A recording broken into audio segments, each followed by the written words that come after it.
Hello दोस्तों। तो चलिए हम स्टार्ट करते हैं 2021 का क्वेश्चन। इसके पहले का भी आप देख लीजिएगा अगर नहीं देखा है तो। चलिए, इंटरपर्सनल एंड कम्युनिकेशन स्किल्स से लगभग 25 से 30, कभी कभी 28 ऐसे क्वेश्चन आते हैं। एवरेज 25 क्वेश्चन या 20 क्वेश्चन आते हैं। तो चलिए करते हैं।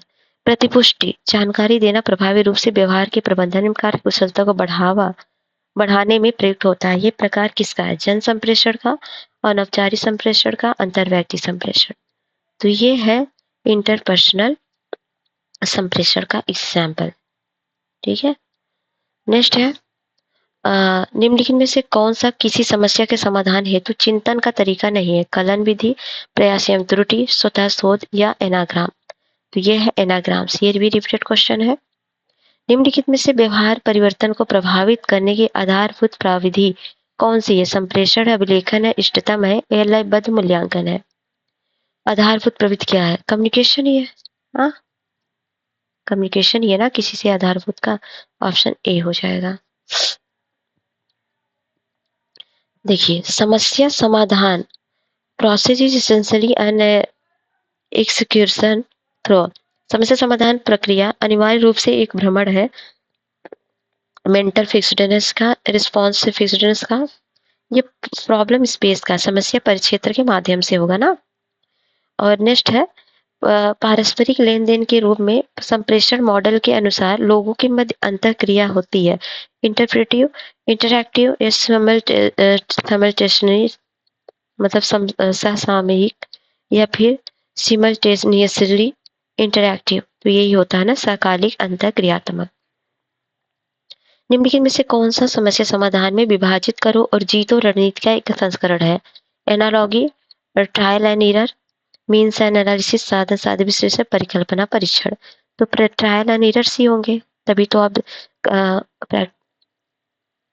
नहीं, मीन्स एंड इंड्स है, साधन साध्य है गांधी जी का।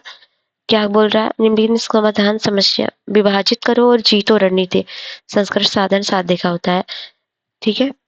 यह एक समस्या को छोटी उप समस्या में तोड़ता है और उप समस्याओं की पुनरावृत्ति रूप से हल करता है और उन्हें मूल समस्या को हल करने के लिए उप समस्याओं के समाधान को जोड़ता है।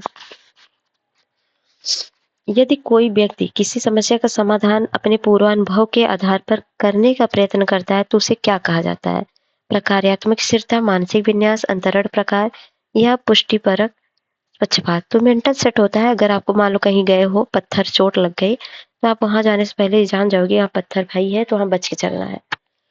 निम्नलिखित में से कौन सा एक पराभाषा पैरा लैंग्वेज में सम्मिलित नहीं है? पैरा लैंग्वेज मतलब जो आप वर्चुअल मतलब वर्बल बातें ना करते, मतलब मुंह से ना बोलते हो। तो वॉइस आवाज गुणवत्ता या फिर वर्बल इंटरेक्शन, मौखिक अंतःक्रिया, ये थोड़ी ना होगा। वाक गति स्वरमान पैरा लैंग्वेज में सम्मिलित नहीं होता है, मौखिक अंतःक्रिया। वह संप्रेषण जो किसी संगठन में समस्या बचाता मतलब समय बचाता है और समन्वय को सहज बनाता है, कहलाता है। उसको बोलते हैं लैटरल कम्युनिकेशन। एक संगठन में समय बचाने और समन्वय की सुविधा के लिए क्षैतिज या पार्श्व संप्रेषण की अक्सर आवश्यकता होती है और समान संगठनात्मक स्तर में कर्मचारियों के बीच क्षैतिज या पार्श्व संचार होता है। यह संचार प्रभावी होगा यदि धीरे और स्पष्ट रूप से दिया जाए, उपयुक्त माध्यम के उपयोग से दिया जाए, प्रेषक द्वारा इच्छित रूप से प्राप्त किया जाए, तत्काल प्राप्त किया जाए। तो तभी कोई संचार प्रभावी होगा जब वो तत्काल प्रभावी मतलब मिल जाएगा ना, प्राप्त किया जाएगा। समस्या पर निद्रा एक प्रकार है। Sleeping on a problem is form of abstractions का है, इमोशनल इंस्टेबिलिटी का है या फिर ये उद्भवन का है। किसी समस्या पर निद्रा अंतर्दृष्टि को सुविधाजनक बनाने का एक तरीका है। यह उष्मायान उद्भवन एक रूप है। इसका अर्थ यह है कि कोई व्यक्ति किसी समस्या से दूर समय बिताकर उसका समाधान निकालता है। संप्रेषण प्रक्रिया में सूचना को जानबूझकर हेर-फेर करना क्या कहलाता है? इसको फ़िल्टरिंग बोलते हैं। समान समूह के सदस्यों के मध्य संप्रेषण क्या होता है? इसको बोलते हैं लैटरल कम्युनिकेशन। ये मतलब समान लोगों में इस तरह के ये इससे कह रहा है, इससे कह रहा है, ये लैटरल कम्युनिकेशन।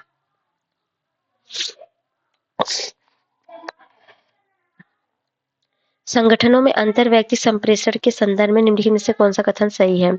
एक दक्ष संप्रेषण सदैव प्रभावी नहीं होता है, एक प्रभावी संप्रेषण सदैव दक्ष नहीं होता है। तो बिल्कुल दोनों ही बातें सत्य हैं। समस्या समाधान में सदृशता का उपयोग दर्शाता है, क्या दर्शाता है? तकनीकों का अनुप्रयोग जिनका उपयोग पिछड़ी समान परिस्थितियों में किया गया था, या प्रतिबद्धता की वृद्धि का महत्व या इंस्यूडेटिंग समझना, मतलब समझाना। तो ये तो यही होगा ना, तकनीक का उपयोग अनुप्रयोग जिनका उपयोग पिछली समान परिस्थिति में किया गया था। अंतर्वैयक्तिक संघर्ष का सबसे अधिक उद्घृत स्रोत क्या है? संगठनात्मक मानक, कमजोर संप्रेषण, संरचनात्मक विन्यास या सामाजिक दबाव। तो अंतर्वैयक्तिक संघर्ष का सबसे अधिक उद्घृत है, तो ये पुअर कम्युनिकेशन होगा ना, ऑप्शन बी। निम्नलिखित में से कौन सा प्रतिरूप अंतर्वैयक्तिक संप्रेषण की गत्यात्मकता पर बल देता है? रेखीय प्रतिरूप, अंतरक्रियात्मक प्रतिरूप, समव्यवहार प्रतिरूप, या निम्नलिखित में से कोई नहीं। तो ये होगा ट्रांसैक्शनल मॉडल। निम्नलिखित में से कौन सा सचेतन श्रवण में बाधा नहीं है? पूर्व निर्णय, द्विक दृष्टिकोण।